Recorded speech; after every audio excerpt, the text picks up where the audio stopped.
Missões, essa aula é sobre missões. Estamos falando sobre o ciclo, o crescimento da obra missionária na história da igreja, como missões se tornou o que é hoje, a organização de missões através da vida de grandes homens de Deus. Nós paramos falando sobre a paz que vai reinar através da conversão de grandes líderes políticos. Isso não é algo 100% positivo.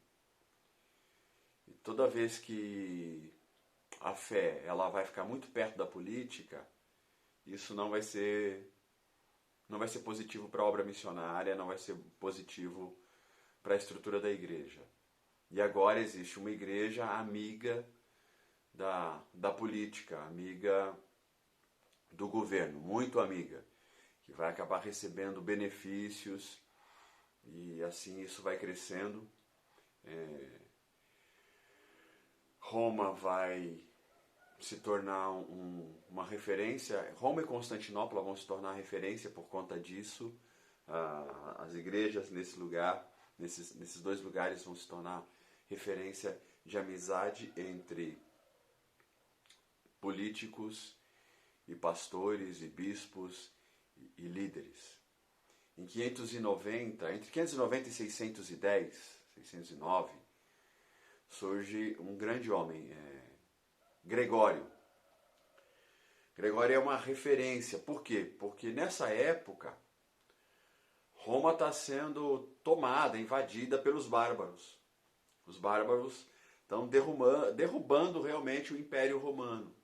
Embora a estrutura, quando a gente pensa na estrutura de Roma, o que Roma construiu de poder, o que os romanos, não Roma, mas o que os romanos construíram de poder, isso nunca acaba. Quando a gente olha para a história, na verdade eles difundiram a democracia e o rosto do governo romano permanece na terra até hoje. Como o pensamento filosófico dos gregos permanece até hoje, a estrutura política que Roma constrói permanece conosco até hoje. Só que os bárbaros vão invadindo, vão tirando pelo menos o nome de Império Romano.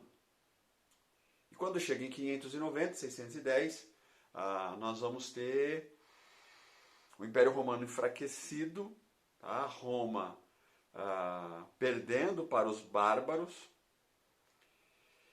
e vai surgir um grande nome. A Europa está fraca, a Europa está ruindo, no sentido de Roma e tudo isso, está ruindo, e a gente vai ter um homem chamado Gregório. Gregório, que vai se tornar Gregório o Grande, que no meio desse caos, dessa ruína de Roma, na mão dos bárbaros, ele é um monge beneditino, e ele vai ter autoridade, não só espiritual como monge, mas ele vai ter uma autoridade missional, porque ele vai querer socorrer as pessoas. Ele vai querer socorrer, no meio da destruição dos bárbaros, quem está com fome, quem está com frio. Então, a questão social política. Então, como é que a água está chegando numa cidade? O bárbaro vem, o bárbaro destrói, vamos reconstruir os aquedutos, vamos. Quem bate no peito e diz, vamos arrumar isso? Gregório o Grande. Esse bispo, esse homem religioso, de fé, ele vai assumir um papel político também, de relacionamento mais forte para socorrer o povo. Não se vai enxergar ele só com os olhos de um bispo, de um missionário que está socorrendo. Não, mas vai enxergar ele como alguém, como a igreja já tem um relacionamento com a política, vai enxergar ele como um bispo político que está, enquanto ele alimenta os pobres, enquanto ele posiciona e conversa com o povo, a gente tem que defender Roma, a gente tem que vai dar um outro rosto para a igreja entre 590 e 600, um outro rosto. A autoridade da igreja, ela cresce de um jeito diferente. É bonito o que se faz, porque se ajuda o pobre, porque se dá voz aonde não tem voz. É bonito, é importante, é essencial que um tipo de coisa assim aconteça. Mas vai se perdendo um pouco rosto de igreja. Igreja não pode se confundir com a política. Não pode. Missionário não pode se confundir com política. Isso só vai crescer. Crescer, crescer e crescer.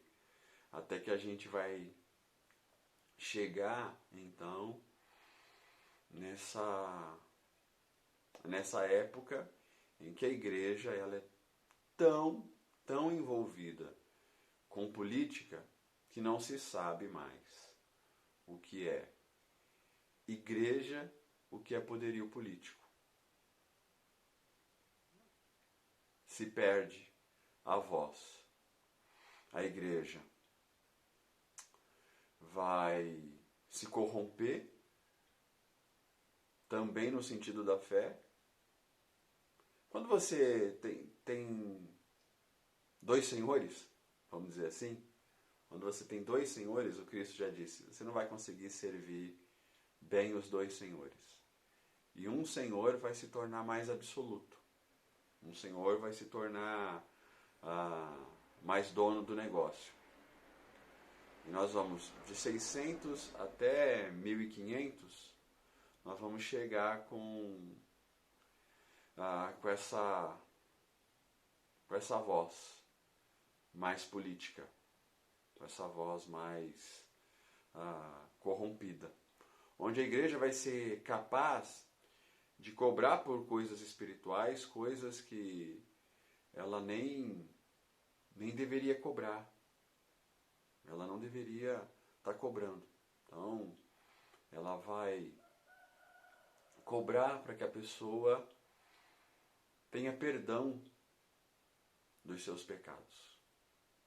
Então vão haver taxas, vão haver tarifas para que a pessoa seja salva, vamos dizer assim. Se a pessoa quer perdão, ela precisa pagar. Se ela quer perdão, ela precisa pagar uma taxa. Ela tem que comprar o seu perdão no meio da igreja. Então, isso vai incomodar um certo homem de Deus, vai incomodar grandemente esse homem de Deus, chamado Lutero. É a época da Reforma. Você precisa entender o seguinte, Lutero, ele não tem o desejo de abrir uma nova igreja. Não. Ele viu que a igreja cresceu, a igreja se organizou, agora a igreja tem um líder geral chamado Papa. Então, ele quer questionar esse poderio, ele quer questionar a venda dessas indulgências que a igreja vende para transmitir purificação, para transmitir santidade, e Lutero quer questionar isso. Ele vai escrever 95 afirmações sobre coisas que ele entende estão erradas e coisas que ele entende precisam mudar. O que Lutero quer? Lutero quer uma coisa chamada reforma. Ele quer reformar a igreja que existe. Quer desvincular a igreja do poderio político, quer que a igreja remova essas coisas, quer que a igreja que não tem Bíblia para o povo, a Bíblia, ela está centrada na mão só dos líderes religiosos. Então, eu quero agora a Bíblia na linguagem do povo. No caso do Lutero, ele quer a Bíblia em alemão.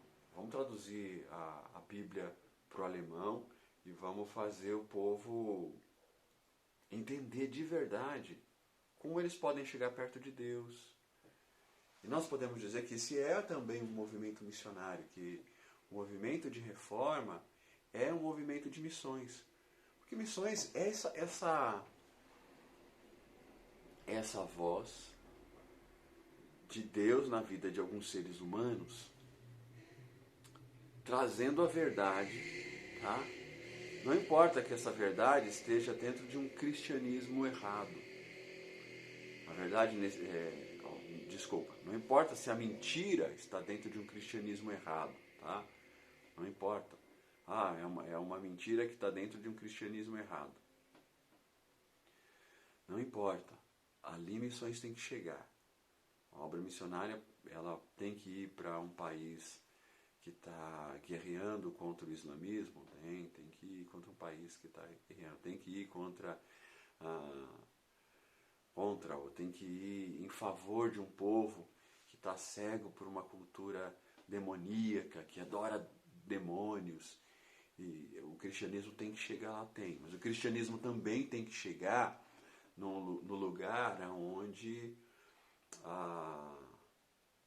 a fé ela foi corrompida dentro da igreja. E nesse momento, em 1500, nós vamos ter uma igreja corrompida. E o Lutero vai dizer, olha, vamos reformar. Vamos construir uma nova igreja. Vamos construir uma fé nova. Mas vamos manter a igreja, vamos manter as coisas como estão. Vamos deixar assim. Mas isso não vai acontecer. A igreja não vai estar aberta. Os poderes, quem está preso à política e à fé, não vai aceitar isso. E nós vamos falar, né? Essa igreja agora vai ter um nome, vai ser chamada Igreja Católica. E vai haver morte, vai haver confronto, tá? Físico, sangrento. Clécio, eu ouvi dizer que mesmo Lutero Lutero ele não é essa figura, vamos dizer, de plena pureza. O evangelho não vai ser defendido nesse momento só com amor e com carinho. Não. Se a igreja que está vendendo indulgência, que está negociando com a política, ela está disposta a matar, nesse momento nós não vamos ver um movimento missionário pronto a morrer por Jesus. Não. Vai ser um movimento missionário querendo reforma a qualquer preço. Então vão pegar em espadas e vão lutar pela famosa chamada reforma protestante. Mas não vai acontecer reforma, no sentido de que a igreja que está no poder, ela vai ser transformada. Então surge um outro nome, que é o nome de Calvino. Calvino, ele não quer reformar a igreja. Não. O Calvino quer uma nova igreja.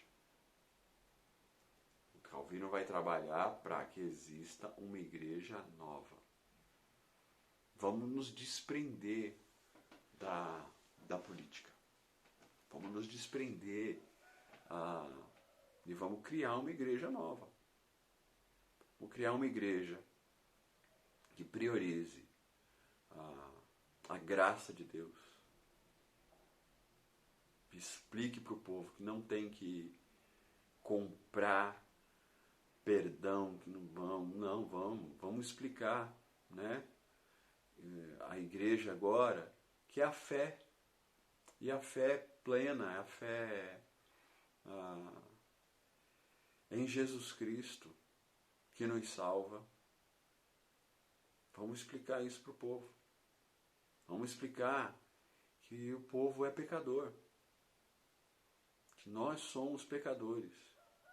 E só a graça pode nos salvar. Só a graça pode nos libertar.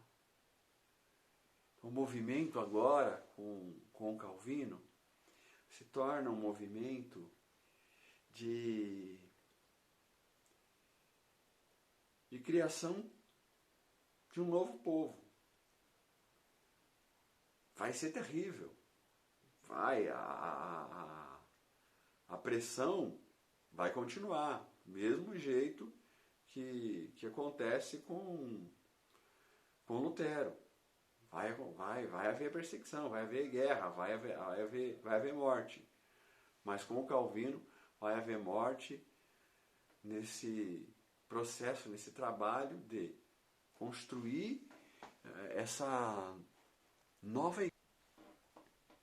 O Calvino, ele revoluciona, ele monta uma base,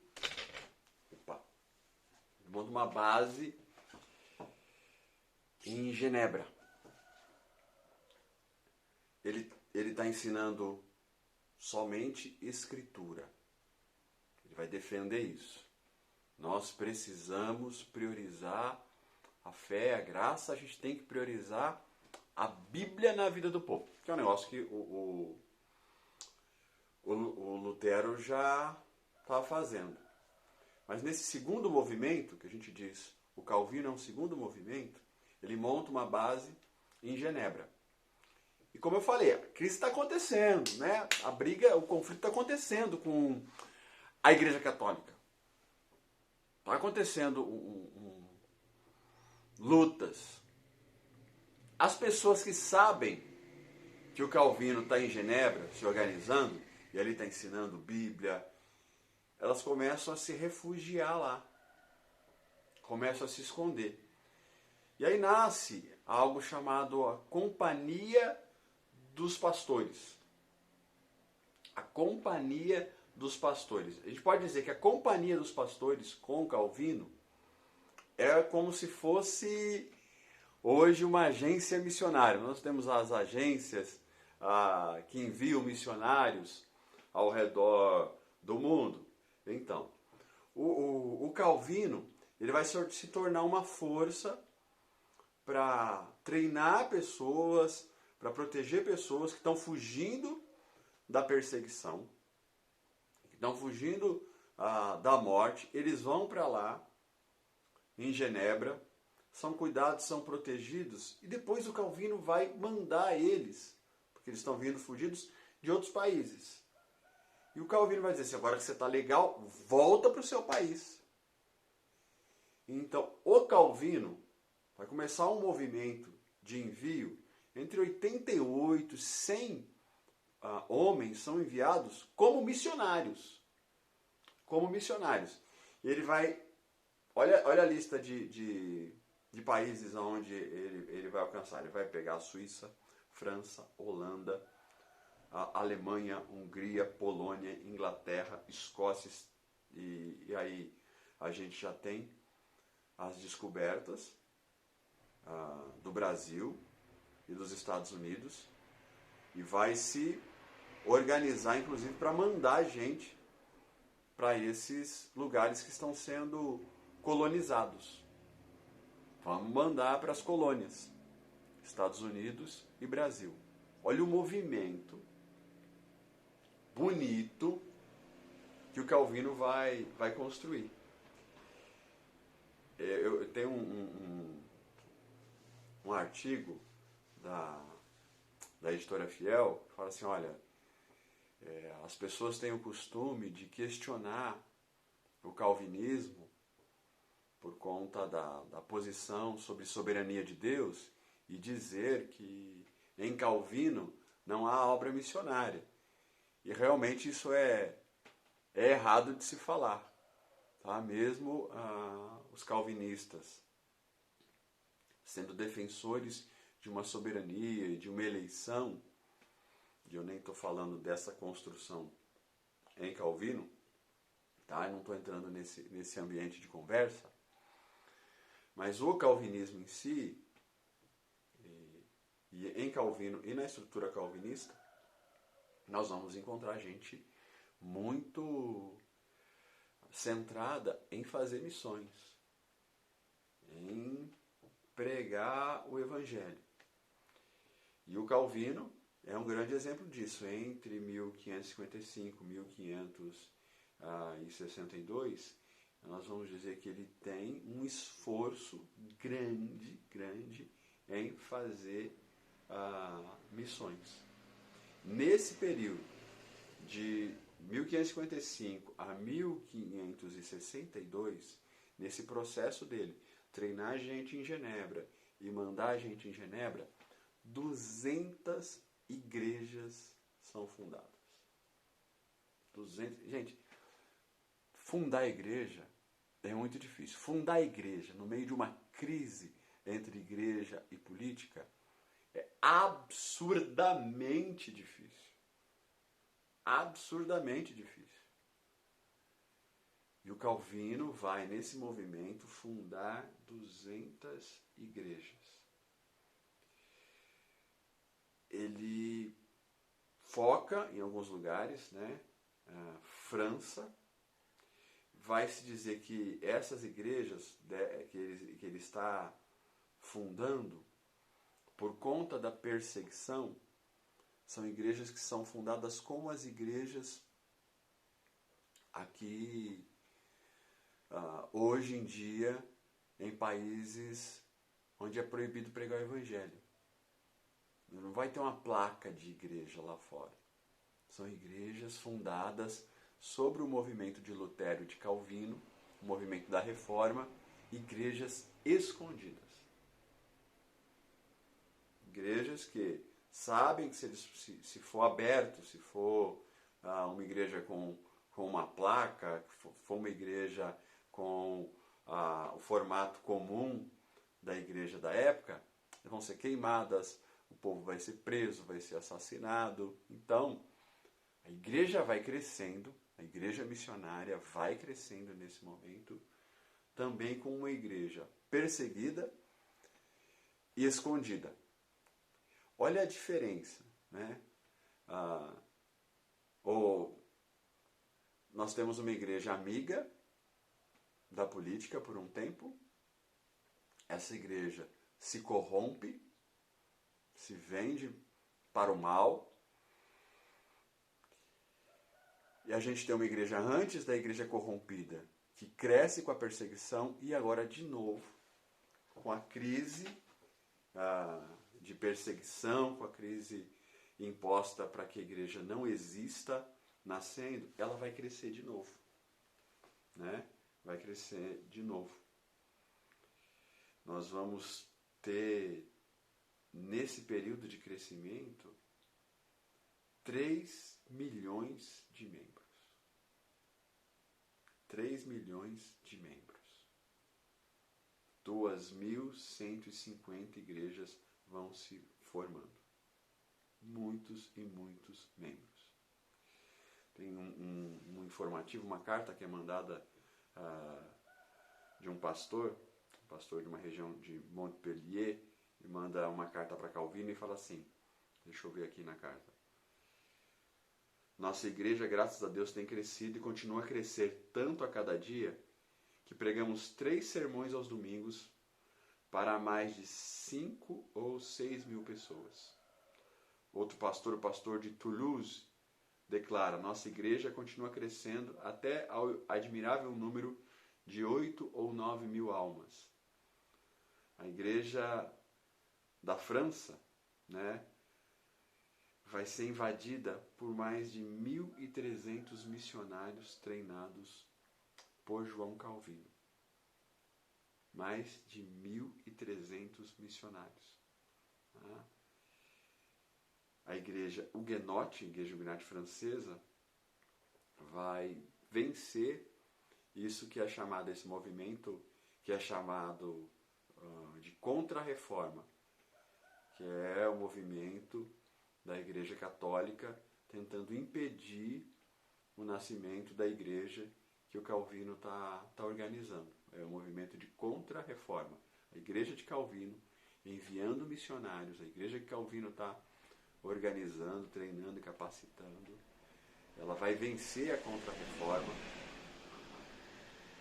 fazendo com que homens e mulheres se arrisquem fundando igrejas escondidas. Isso é missões. Isso não para, não para. Continua e precisa continuar acontecendo até hoje.